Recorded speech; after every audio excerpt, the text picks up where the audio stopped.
heard from 3 medical examiners and experts on blood, DNA, toxicology, firearms, and drug analysis. They examined hundreds of photographs, some of which they asked be taken. They examined various pieces of physical evidence. They were instructed on the law and presented with 5 indictments ranging from murder in the first degree to involuntary manslaughter. Their burden was to determine, based upon all of the evidence, if probable cause exists to believe that a crime was committed and that Darren Wilson is the person who committed that crime. There is no question, of course, that Darren Wilson caused the death of Michael Brown by shooting him, but the inquiry does not end there. The law authorizes a law enforcement officer to use deadly force in certain situations. The law also allows all people to use deadly force to defend themselves in certain situations. So the grand jury considered whether Wilson was the initial aggressor in this case, or whether there was probable cause to believe that Darren Wilson was authorized as a law enforcement officer to use deadly force in this situation, or if he acted in self-defense. I detail this for 2 reasons. First, so that everyone will know that, as promised by me and Attorney General Holder, there was a full investigation and presentation of all evidence and appropriate instruction of law to the jury, to the grand jury. Second, as a caution to those in and out of the media who will pounce on a single sentence or a single witness and decide what should have happened in this case based on that tiny bit of information. The duty of the grand jury is to separate fact from fiction.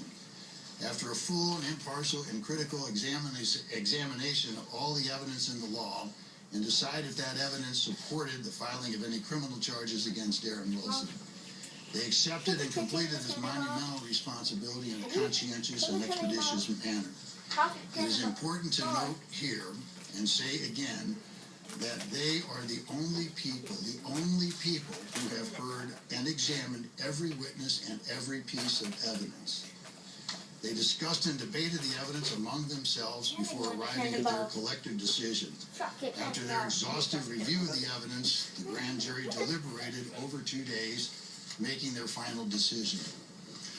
They determined that no probable cause exists to file any charge against Officer Wilson and returned a no true bill on each of the 5 indictments. No The charge. physical and scientific evidence examined by the grand jury, combined with the witness statements supported and substantiated by that physical evidence, tells the accurate and tragic story of what happened.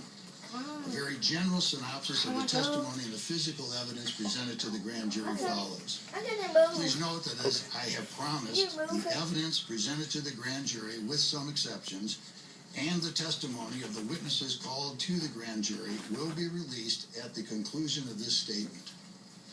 At approximately 11:45 a.m. on Saturday, the 9th of August, Ferguson Police Officer Darren Wilson was dispatched to the Northwinds apartment complex for an emergency involving a 2-month-old infant having trouble breathing. At approximately 11:53, while still at the Northwinds call, Wilson heard a radio broadcast for a stealing in progress at a market on West Florissant. The broadcast also included a brief description of the suspect, a black male wearing a white t-shirt who took a box of Swisher cigars. Other officers were dispatched to that store. Officer Wilson remained with the mother and the infant until EMS arrived to transport them to the hospital. Officer Wilson then left Northwinds complex in his Ferguson police vehicle, a Chevy Tahoe SUV, and drove west on Canfield towards West Florissant. An additional description of the stealing suspect was broadcast about that time, wearing a red hat, yellow socks, khaki shorts, and he was with another male. As Officer Wilson was attending to his emergency call on Northwinds, Michael Brown and a companion were in the local convenience store on West Florissant. Michael Brown's activity in that story was recorded by the store's security cameras.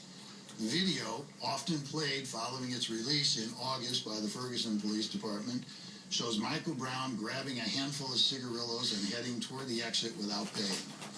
As Michael Brown and his companion left the store, someone inside the store called the police. After crossing West Florissant, the two walked east on Canfield in the middle of the street, Mr. Brown directly behind his companion. As Officer Wilson continued west on Canfield, he encountered Michael Brown and his companion. So, as we heard St. Louis County Prosecutor Robert McCullough tell us just a moment ago live, the grand jury has decided that no charges will be filed against Officer Darren Wilson in the shooting of 18-year-old Michael Brown.